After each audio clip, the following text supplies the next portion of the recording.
presidente Javier Milei dijo que podría, y se lo prometió, entre comillas, al Fondo Monetario Internacional, podría liberarse el cepo antes de junio. ¿Qué es liberar el cepo? ¿Se puede liberar el cepo? Vamos a hablar con un economista, vamos a hablar con Dante Ávaro acerca de esto. ¿Cuáles son los alcances de esta medida y si se puede o no en la Argentina? ¿Cómo estás, Dante? Hola, muy buenos días, Santiago. ¿Cómo le va? Muy bien. Bueno, a ver, primero, ¿qué es el cepo y hoy en qué condiciones está el cepo y por qué se podría levantar? A priori diríamos, Dante, que para levantar el cepo hay que tener o una reserva de dólares importante, una unificación cambiaria o el plan B, el plan que todo el mundo cree que podría llegar a pasar, que es la dolarización. Contanos un poco cómo lo ves. Bueno, yo creo que una de las grandes esperanzas que tiene el presidente y el entorno y muchos de sus votantes es que finalmente el cepo se levante. Levantar el cepo significa haber conseguido un monto de reserva significativo para hacerlo, para aguantar cualquier corrida en el mercado cambiario, y esto en términos prácticos para la gente implicaría que va a existir un único tipo de cambio para hacer todas las transacciones. Bien, con lo cual volveríamos más o menos, para tener una idea general, para que el público que nos escucha, volveríamos al inicio de la gestión de Macri, donde rápidamente levantó el cepo y eso implicó que la gente puede comprar y vender divisas y tener un solo tipo de cambio. Espero, supongo, que en la mente del presidente será un tipo de cambio libre. Bueno, sí. Hagamos historia.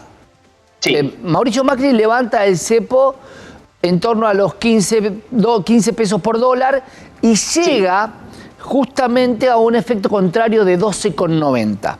Correcto. El problema ahí surgen las bandas de flotación, las diferentes estructuras para poder controlar el tipo de cambio, luego de una política monetaria ese 28 de diciembre del 2017. Sí. Y ahí me da un poco de miedo, Dante, algo que vengo escuchando y mucho, que para los que estamos en el mercado sabemos que es pan para hoy y hambre para mañana, que se llama carry trade.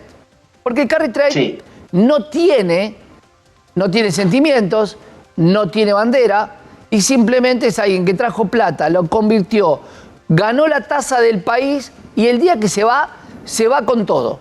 Y esto generó que luego tengamos un préstamo al Fondo Monetario Internacional y que encima tengamos una corrida del tipo de cambio de una tranquilidad de 3 años de hasta 15 pesos, 18, 20, 24 hasta 60.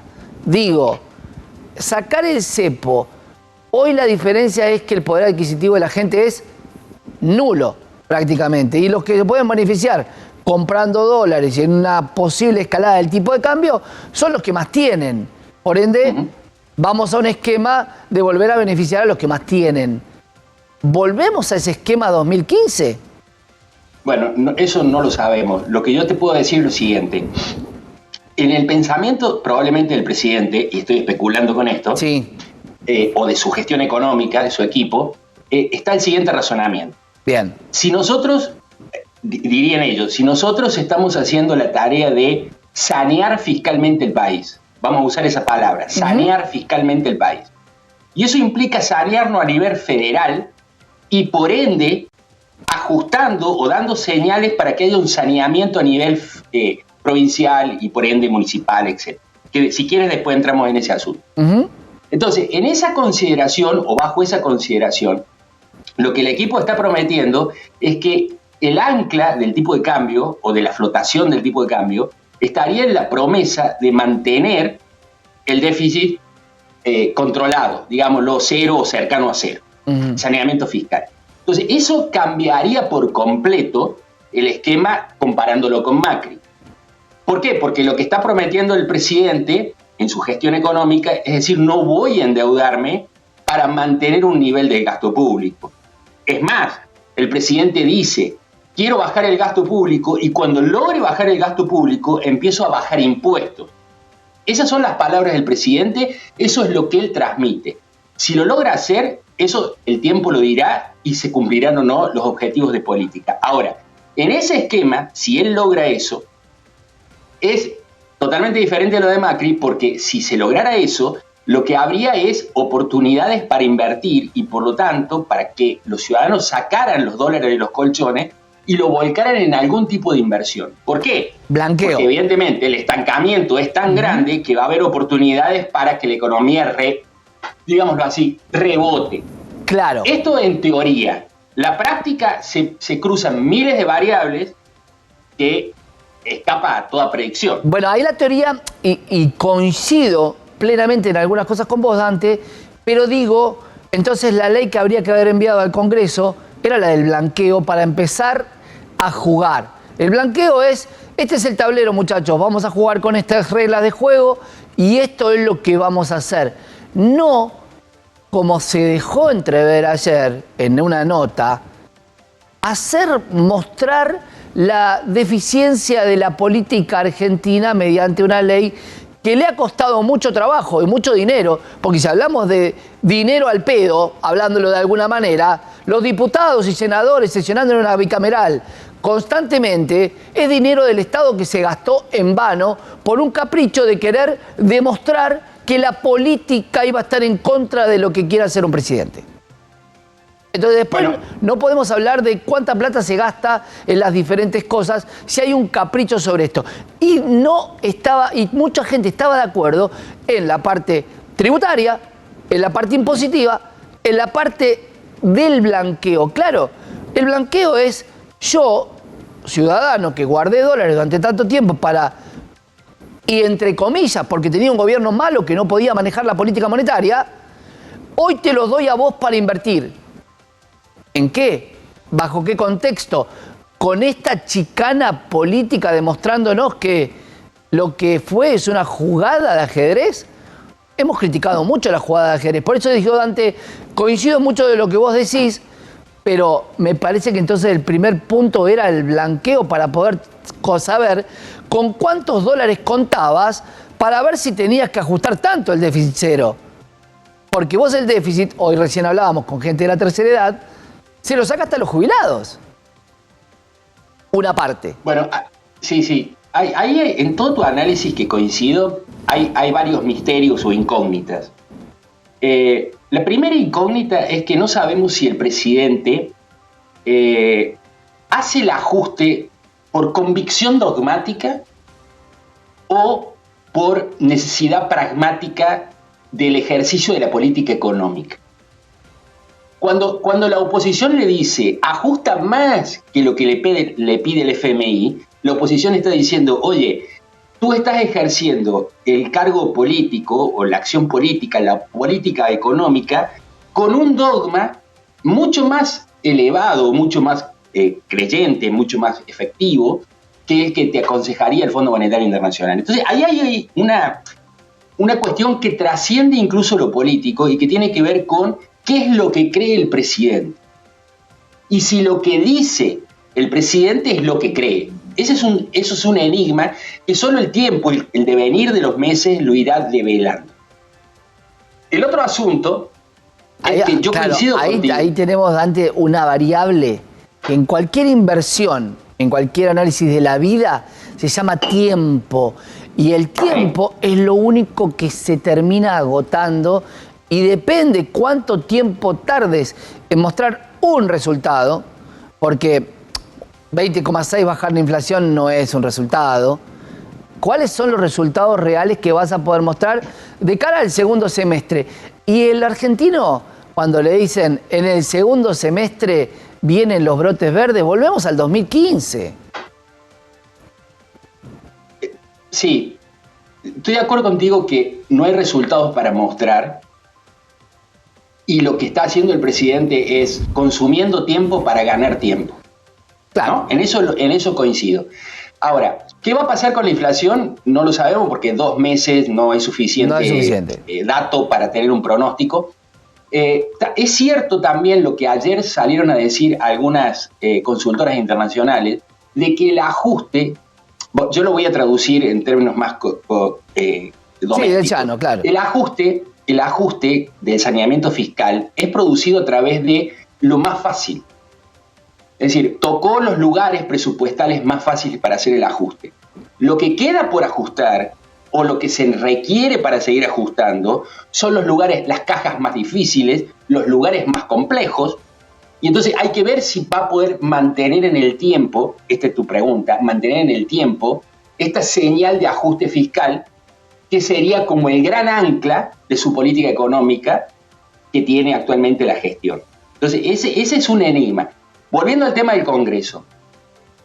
El presidente ha tenido la astucia o el error, no lo sabemos, de luego de retirar la ley, de decir que la ley era una especie de elemento probatorio o comprobatorio del estado actual de las luchas políticas del país y de los intereses y privilegios.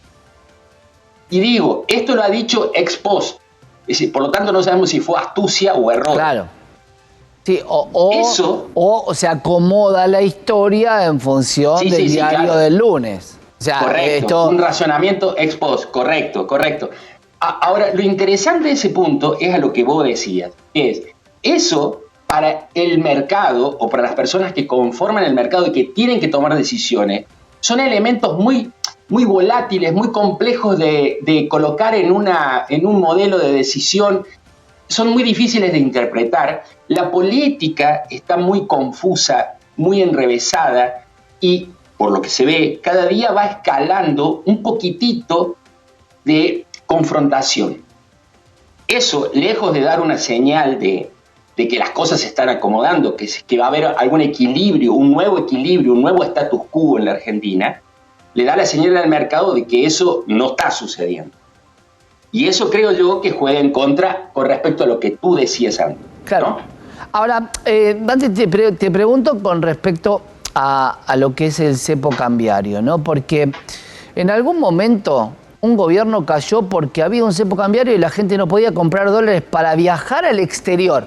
Te estoy hablando de la clase media generalizada, que vos no tenías plazas para poder ir a ningún lugar del exterior porque, claro, el salario del argentino era en miles de dólares.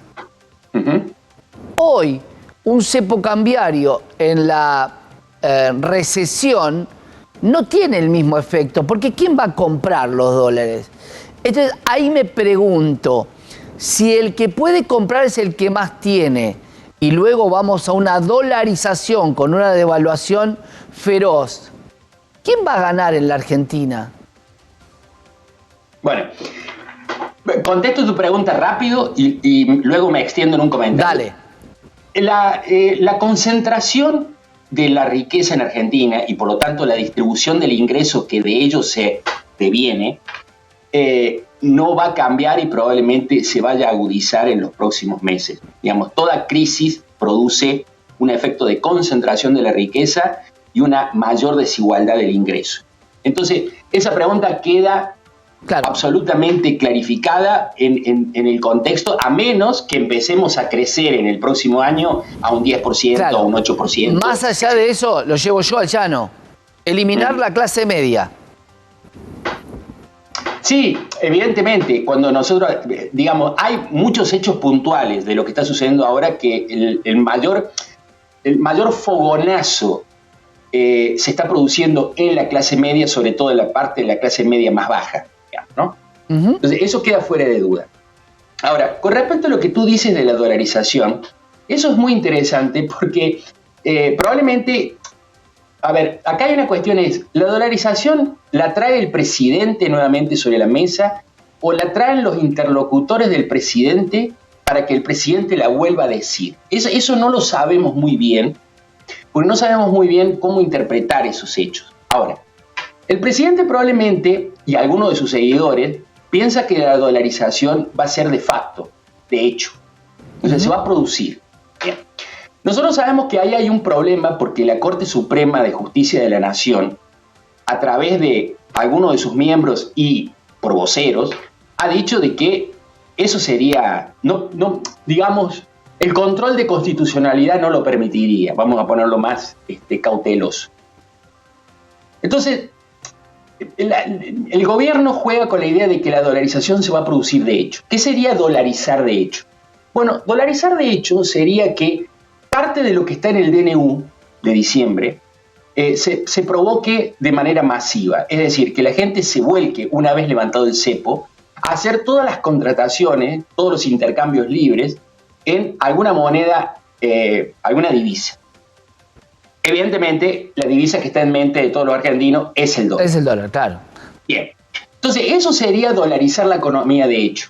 De manera masiva, voluntaria y tácita, todos los contratos se empiecen a hacer en dólar. Bien. Incluidos los salarios.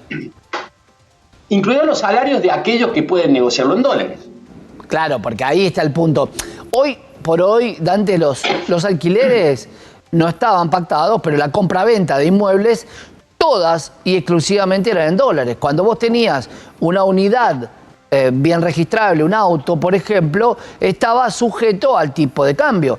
Vos pagabas una cuota sujeta a lo que la unidad valía en cuanto a el tipo de cambio.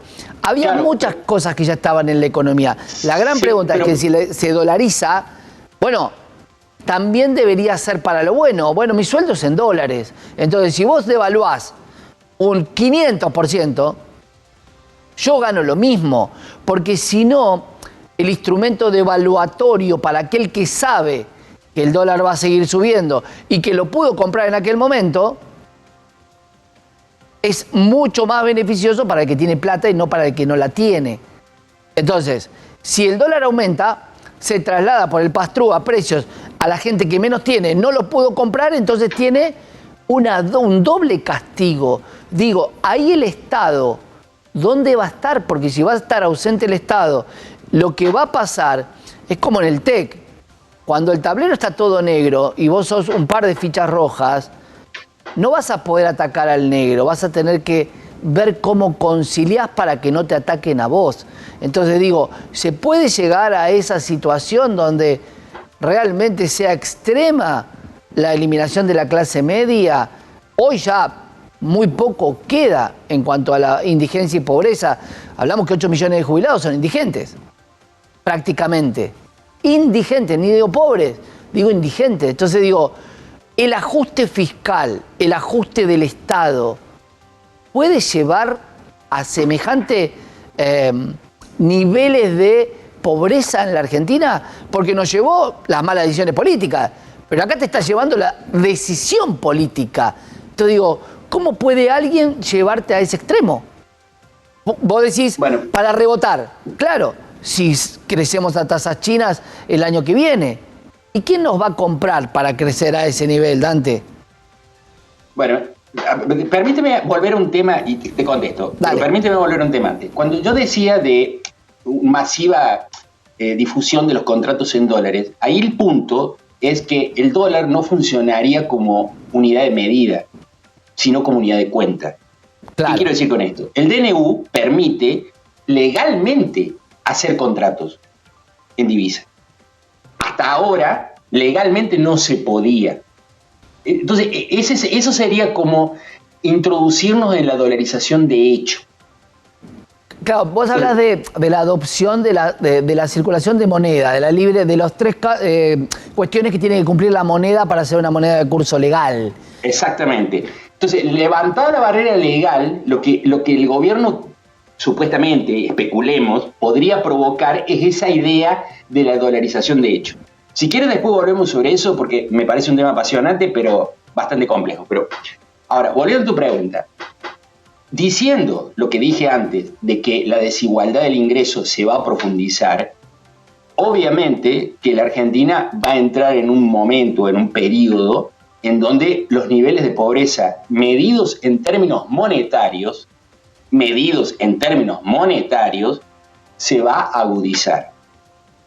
¿Cuál va a ser la respuesta de política por parte del gobierno? No lo sabemos. Digo, no lo sabemos. 2 puntos. Ahora lo que ha hecho dice que hoy va a lanzar un programa de ayuda escolar para los sectores más vulnerables. ¿Cómo lo va a implementar? ¿Bajo qué circunstancias? ¿Le va a llegar a la clase media? ¿No le va a llegar a la clase media? No lo sabemos. Todas esas ayudas son conceptualmente simples de pensar, pero prácticamente difíciles de llevar al campo, de llevarlas eficientemente al campo empírico, a la situación concreta, ¿no? Entonces, no sabemos cómo va a reaccionar, no sabemos cuál es la política que va a tener el gobierno para ayudar o aminorar el sufrimiento de ciertos sectores socioeconómicos del país. Bueno, tu pregunta es un misterio. Eso es un gran misterio y yo te voy a dejar un ejemplo. La Argentina es una pecera con el agua muy limpia arriba, porque está pura, pero muy turbia abajo. ¿Y qué pasa? Se va a pudrir el agua de arriba seguramente, y los de arriba no quieren que el agua se pudra, porque ya viven en agua cristalina. Los que están en el agua turbia, vivieron siempre en el agua turbia, generaciones tras generaciones, y la realidad de lo que se está haciendo hoy es sacar toda el agua. Claro, hay que ver qué peces resisten y qué peces no, en virtud de tener una pecera limpia constantemente, pero capaz que con menos peces. Gracias, Álvaro.